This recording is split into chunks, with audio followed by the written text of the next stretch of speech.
he has been the one working on all of these presentations. Our next speaker is also joining us online, Mara Balestrini. She holds a PhD in computer science, and she's the CTO of the bank, an Inter-American Development Bank. She has worked in collective intelligence, artificial intelligence, digitalization, as well as citizen participation. She works towards an inclusive and ethical development regarding urban planning. And today she will talk about technology and collective intelligence, as I was saying, in urban planning. Greetings, you're in Barcelona, right? Yes, I am. Hello, everyone. Everyone is listening to you. Oh, perfect. I would love to be there with you. I love Tenerife, and I hope that next time I might be able to join you in person. However, I left the Inter-American Development Bank a month ago, and right now I work as as an advisor. And now I will be sharing some ideas of the work and the projects I'm carrying out outside of the IDB. So, can you see my presentation? Yes, we can. Thank you. Perfect. Perfect. Thanks. So we know that cities are becoming smarter thanks to the use of data. Many of the presentations we have seen today are related to data. However, usually we have official data from our city councils. These environmental stations, these sensors that are distributed through the city. Those gather data available to all city councils. In fact, in Tenerife and the city of Santa Cruz, you're all well aware of this, of how to use data and what needs you need to cover and solve in order to offer data-based solutions. However, I would like to talk about a specific set of data. Those that are produced by our citizens, more connected citizens that are also close to sensors, which are closer, more economic, more accessible. And these citizens are organizing themselves to collect data and participate in some way in the development of their cities. So the big question, how can we work together with our citizens to improve our cities? We can collaborate with them in order to benefit from this collective intelligence, from their skills, from their knowledge, and the data they're collecting. Now, to answer this big question, 10 years ago, almost, in 2016, we worked with Bristol in the United Kingdom. They asked us to find a way to work together with the citizens to benefit from that collective knowledge so that citizens would be a part of the process. I've designed this QR code in case you want to read the article we wrote about the results of this project, and it might also be applicable to your city. However, I would like to quickly explain what we worked on. Any citizens' participation project on a specific territory is deeply linked with identifying the issues our citizens face. Usually, citizens and city council complain a lot about it. Yes, we have a participatory project, but people are not engaging with it. Well, they will only engage with a project if it affects them in some way, if it relates to one of the issues they have to face. Talking about pollution or in general terms about the city isn't enough. We need to maybe be more specific We need more benches within bus stations at all cities. That affects them directly. So they will be participating more. So that's the first step. We need to identify the key issues you want to address and the change that you want to bring about for those citizens. We need to understand those issues to then, at a later stage, work together with citizens in order to find a way to solve it. However, not all issues can be solved with technology. First, we need to know what is the issue and which issues can be solved with data. Then we will also have a design stage in which we will try and find a way for citizens to participate. And we need to co-design these tools that they will be using with them. Later on, we will have a deployment stage where we'll be testing the tools in a real-world environment. We'll need to deploy the tools and also the needed interventions for citizens to understand how to work with our tool, how to work with data. I try to always work together with universities, with experts at city councils, with relevant entities. And later on, we will have the fifth step, which is the orchestration. We'll be sharing the tools and data with others, entities, academia, startups, and celebrate what we've achieved with them. We'll be bringing those sets of data closer to people. And the last step would be the outcome. We'll be trying to find a tangible solution or result, rather, and we'll be evaluating whether we've achieved our goals. We can't expect to solve all the issues of our cities overnight, but we will be able to identify further issues and start the snowball effect with sets of data that can interlink and learn from each other. So in Bristol, they were worried about humidity levels at at rentals. It affected many people, and together with those communities, we co-designed these technologies. It was some sort frog. It was an open source project that could be used by any makerspace or Fab Lab. And it would lead us to understand whether it was a condensation problem. Maybe people were showering without opening the windows, or maybe the problem was from elsewhere. And we worked in this way. We analyzed the data, and also there was a delta that led us to understand how humidity levels worked in that area. We started implementing it as we were, and with time, we understood what would be the best way to implement it and what would be the most efficient way to achieve results.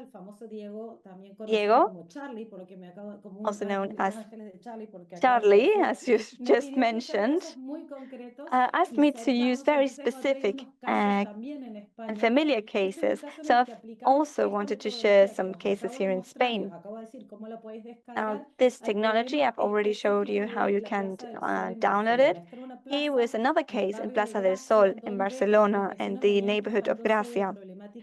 People were complaining about noise pollution, and they had been complaining for many years. Now, the city councils spoke about a possible study on the perception of noise pollution. This is a square where people meet and, of course, make a lot of noise.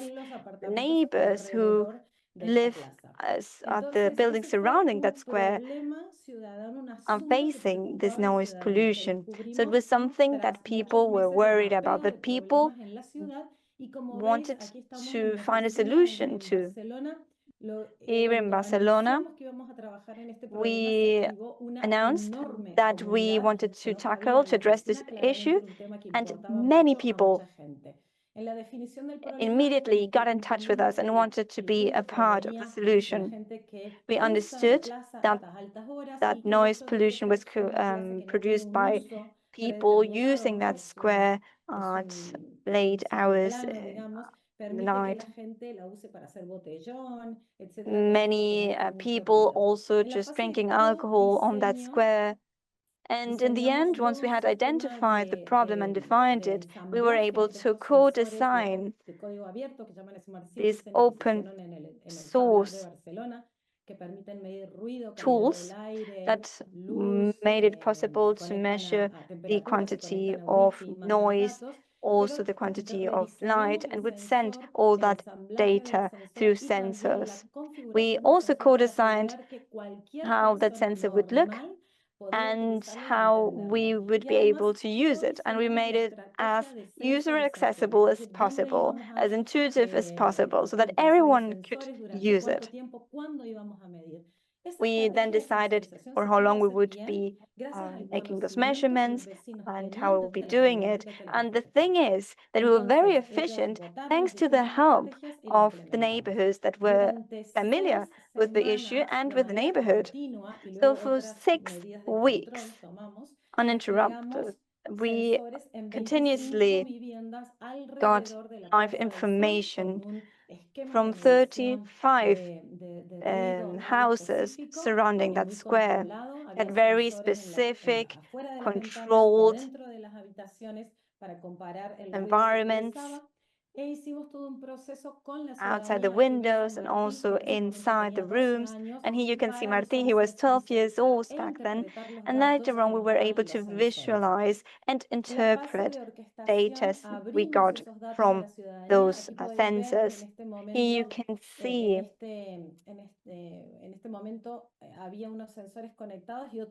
we had some sensors that were connected, others not.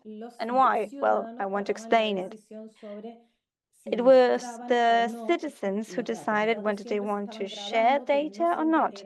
It was being recorded all the time, but was not always public, because we wanted to respect the right to privacy.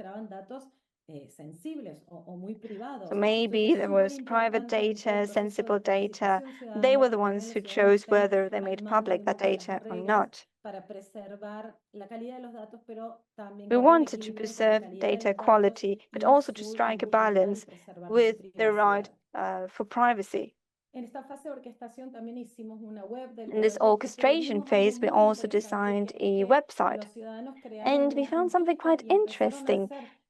The citizens who were participating created a Twitter account, an X account, and we found that there were not only complaints as there were in the past, but they also used sensors to show the proof of that situation, noise pollution. Here you can see the data, the results. It's quite clear how during nighttime, noise pollution was surpassing by far the level recommended by official entities. It even surpassed the 7 decibels recommended by the World Health Organizations. If you surpass those 70 decibels, it can already affect your health according to the World Health Organization. And that happened in that square on the nighttime when people actually want to rest. You could also see how there were more peaks during weekends, and the peaks are in fact what affect or sleeping time. So citizens had clear data that allowed them to explain their issue. Having this data wasn't the solution to the issue in itself, but it allowed to bring this topic forward to the public eye in a very specific and data-based way. So we took over the square And we went and talked to people that used that square, and we informed them about how it affected neighbors surrounding that square. Here you can see a sensor. We put it at the center of the square, and people were able to then click that button, and they saw whether there was a high level of noise pollution or not. We didn't want to punish the people that were using the square. We just wanted to spread awareness about how they were affecting mental and the neighborhood's health. Then we also, on this orchestration phase, helped to design new policies. We came up with up to 16 ideas, and 5 of those were implemented by the City Council. The first of them was changing the cleaning times of the square. Usually they cleaned the squares at 12 p.m. They would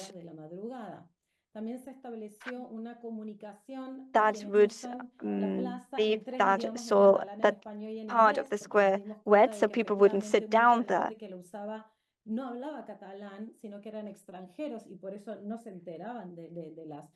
We also changed the posters. We translated them, as many people who would gather in that square wouldn't be able to understand Catalan. And that way, they finally were able to understand what we were trying to tell them. So many people were doing botellón there. Botellón is when you gather with friends and just drink alcohol in public spaces in Spain. So we try to avoid this from happening in that square. In order to achieve it, we try to create a green space within it. And that way, people wouldn't have to shout as much. We also installed a children's playing ground so that we repurposed part of the square so that it wouldn't be used for these botellón gatherings. And later on, the City Council installed official sensors. And for some time, we have data from our citizens and data from the City Council that allowed us to also assess the impact of our measures with the after the fact.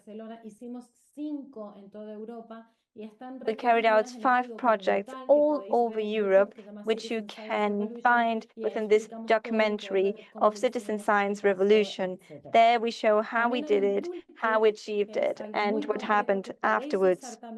Here you also have a Making Sense toolkit that you can use here in Santa Cruz. You can download it. It's under a Creative Commons license. And there you can find all the different frameworks, toolkits, as well as methods we have used and technologies we have been able to seize during this project. We've also been able not only to measure noise pollution levels, but also odor monitoring, smells. We wanted our citizens to be able to assess how the city smells through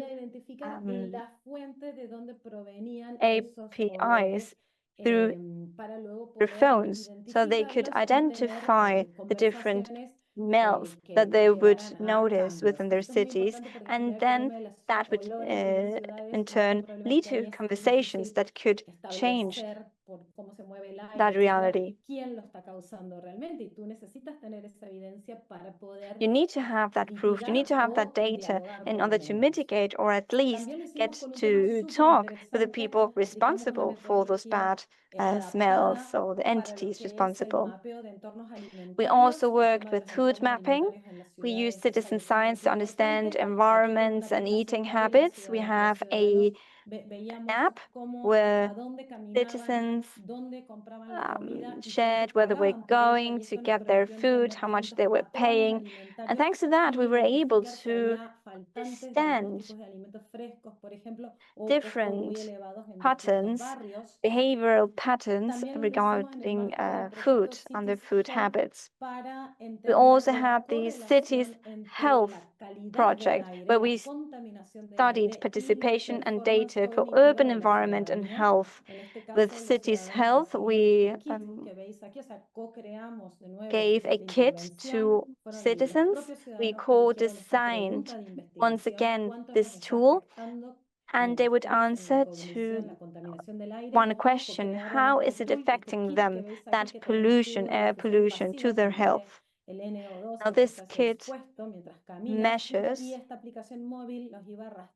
the levels of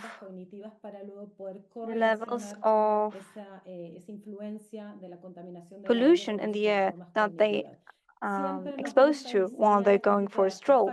We like to show these type of tools that can be put at the doors of their homes so they wouldn't forget it and they would always take it with them. We like to show these tools because it's not only a scientific tool people don't understand, but it's something they can use themselves. Also very interesting, in order to create a more engaging project and more people being a part of this project, is this strawberry plant. People would put one of these strawberry plants on their balconies, and then they would cut one of the leaves and send it to us to the lab. We would then assess how many particles, air particles, had been layered on top of these leaf, and then with that data, we were able to create these maps. This is a very affordable and ecological way of creating this map. And we 5.000 plantas de fresa en distintas ciudades de España y fue algo realmente we bonito gave y to up to efectivo.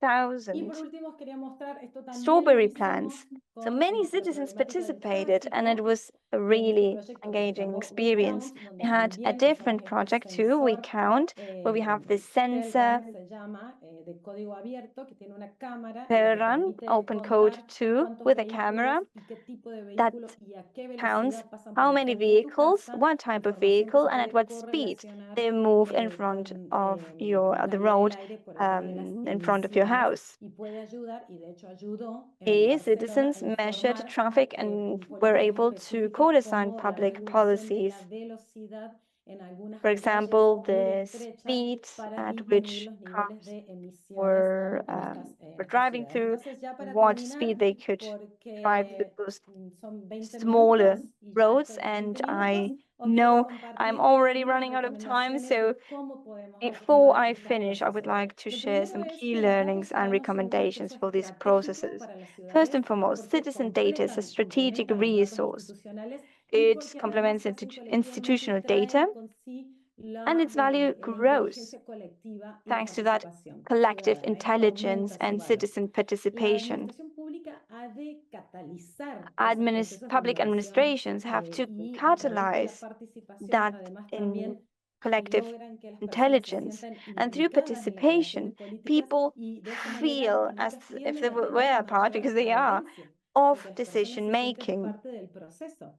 Esto da Participatory legitimidad a design las intervenciones enhances the urbanas. Y legitimacy por of último, urban las ciudades interventions. necesitan And last but mayores not espacios de least, cities colaboración need para spaces poder for crear contratos. collaboration No and collective siempre innovation to las experiment and normativas que push the tenemos boundaries presentes of what muchas is veces possible no se to puede acceder gather a ciertos this datos. Por data. ejemplo, vosotros en el plan que me We are not compartiste de always Smart City able reconocéis to que hay access empresas privadas, por ejemplo, que all ofrecen sets of servicios data. There are públicos y no private siempre dan estos companies datos that a offer los public ayuntamientos, services etcétera. and En don't cuestión de share datos, mi the data they recomendación es gather pensar with city en councils. una ordenanza que We permita need to construir un find sandbox some en la sort ciudad y de esa of manera a habilite framework la by innovación. Esto, por which ejemplo, we es algo can que yo no estoy facilitate impulsando innovation desde Big through data. Habitat And that's y creo que something es una that buena through práctica para Habitat, vosotros también. Barcelona Espero que has esto os been haya haya servido, os haya boosting in the interesado. past years. He tratado de I incluir hope cosas that it muy has been an específicas para interesting cualquier tipo de presentation, proyecto that you have social found y some source of estaré inspiration and some tools you might be siguiendo able to use in the evolucionando future.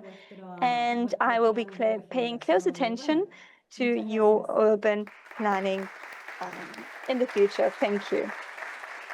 Mara Balestrini, muchísimas Mara gracias. La próxima vez te Balestrini, esperamos por thank aquí en you. directo en vez de desde Barcelona. Next Y time, we hope you te will vienes be por here aquí y te in esperamos person con los brazos instead abiertos. Gracias por of habernos joining us from puesto Barcelona. You'll be more ejemplos than tan welcome. gráficos You've given de us lo que some podemos hacer. Muchas gracias. very clear examples to work with.